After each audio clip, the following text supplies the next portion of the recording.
bersama saya, Mia Yulita, yang akan menemani sore Anda dengan berita-berita terbaru yang disajikan dalam Breaking News.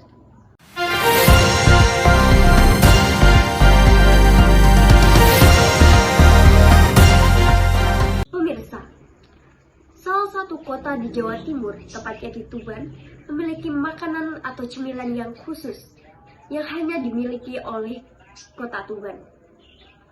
Ampo adalah salah satu makanan yang terbuat dari tanah liat yang digulung seperti coklat, namun tidak terbuat dari coklat. Makanan ini terbuat dari tanah liat. Berikut adalah cuplikan tentang proses pembuatan ampo.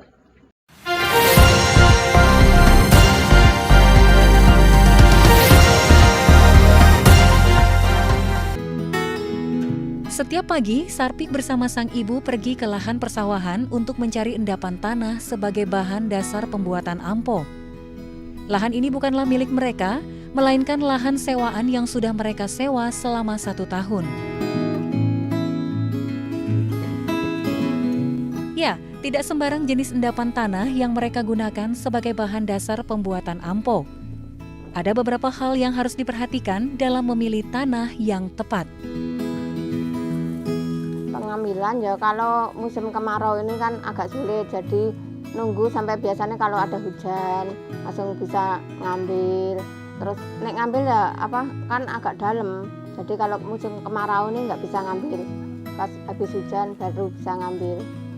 Ngambilnya biasa pakai sabit, terus digali sampai dalam. Ambilnya nggak sembarang tanah.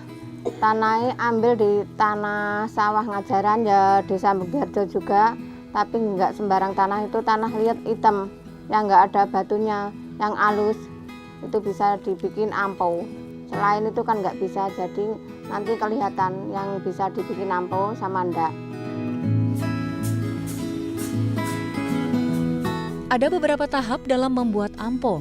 Diawali dengan menyiapkan berbagai alat dan bahan yang diperlukan, seperti ganden atau pemukul, seseh atau pengikis, obongan atau tungku, hirik atau tempat mengasapkan bahan ampo, dan gelangsing atau alas yang digunakan untuk membuat ampo.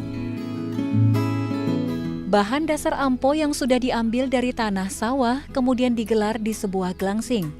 Tanah tersebut haruslah dalam kondisi lembab.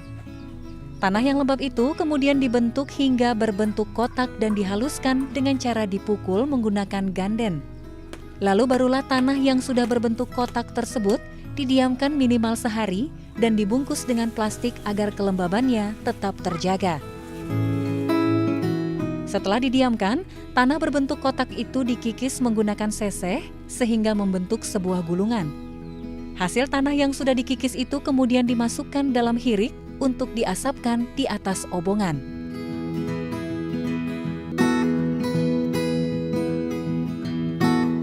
Tahap pertama, mula-mula kalau lemahnya yang ambil dari sawah tadi sudah teksturnya sudah pas, langsung bisa dibikin kotaan, kira-kira ya 20-25 kilo. Habis itu kan dipadetin. Nanti nek kurang air ya ditambah, lihat kondisi tanahnya. Habis itu dipewadetin sampai padat, lalu dibungkus sama plastik, didimo paling enggak 1 malam, besok baru bisa diserut. Kalau langsung kan nggak bisa, patah-patah nanti amponya jelek. Kalau ngeroknya kalau terlalu tebel ya rasanya juga nggak enak, terus terlalu tipis ya nggak enak. Jadi ya punya kira-kira punya perasaan lah kalau nyerut.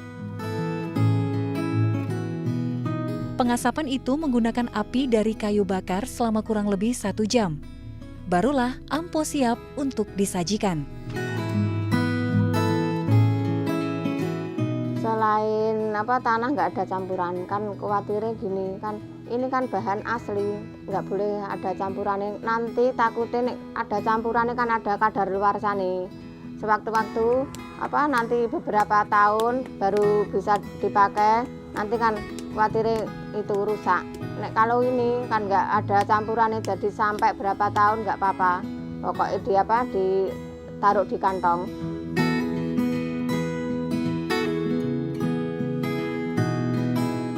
Biasanya ampo-ampo yang sudah siap konsumsi ini kemudian dikemas dan dijual ke pasar tradisional oleh Sarpik dan sang ibu.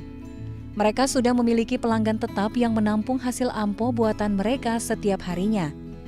Walau peminat ampo sedikit berkurang, namun masih ada beberapa orang yang memang tetap mencari ampo untuk dikonsumsi.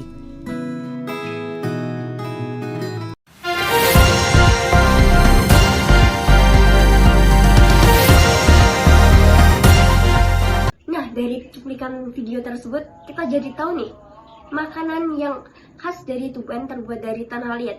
Jarang loh kota-kota di Indonesia memiliki makanan yang terbuat dari tanah liat. Dari cuplikan tersebut kita tahu bahwa jarang ada yang membuat ampo tersebut. Sekian dari saya, terima kasih.